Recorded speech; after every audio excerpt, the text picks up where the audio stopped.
That is the whole film about. इस film से आप एक नया शब्द दे रहे हैं, सिंहगिरी। वो सिंहगिरी क्या है? दादागिरी है, जैसे गांधीगिरी है, वैसे सिंहगिरी एक अपना रुबाब है, एक सिंह का रुबाब है। मतलब एक सिंह के अंदर, जैसे आप में से कई लोग जानते हैं कि जब भी आपको अपनी वाइफ को या बेटी को या बच्ची को किसी टैक्सी में अकेले छोड़ना होता है तो आप 10-12 टैक्सी वाले होंगे, लेकिन किसी सरदार जी की टैक्सी देखोगे, कहोगे नहीं इस गाड़ी में चली जाओ। बिल्कुल। तो वो उनकी सिंहगिरी होती है। कभी आपने सुना नहीं होगा कि किसी सरदार जी ने किसी मतलब कोई गलत काम किया हो, रिस्पेक्ट ना दी हो किसी औरत को। I think hats off to them. So वो एक एटीट्यूड जो है सिंहगिरी का, that is what Singhgiri is all about in this film also.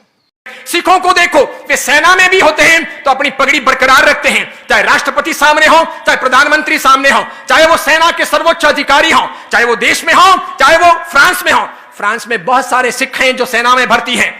सिर्फ फ्रांस की सरकार ने उन भारतीय सिखों के लिए जो सेना में भर्ती हैं, हेलमेट या सेना की अन्य वेशभूषा के बजाय उनकी अपनी जो पगड़ी है उसे पहनने की छूट दी है।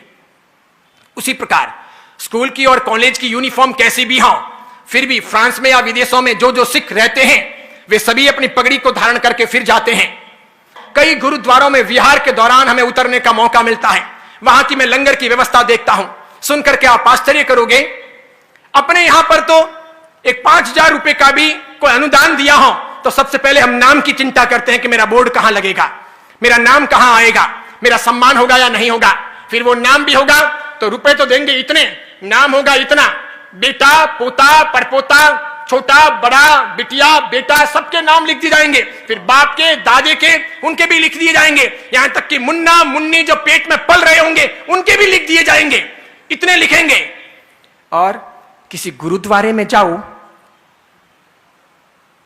जहां लंगर चलती है, एक भी डोनर का आपको नाम कहीं देखने को नहीं मिलेगा, तब भी वहां कोई खोट नहीं होती।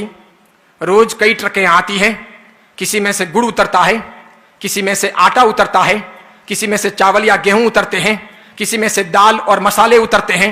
लोग चुपचाप रख रख करके वाहे गुरु, जो बोले सो निहाल, सप्त श्री अकाल, और आगे बढ़ते चले जाते हैं।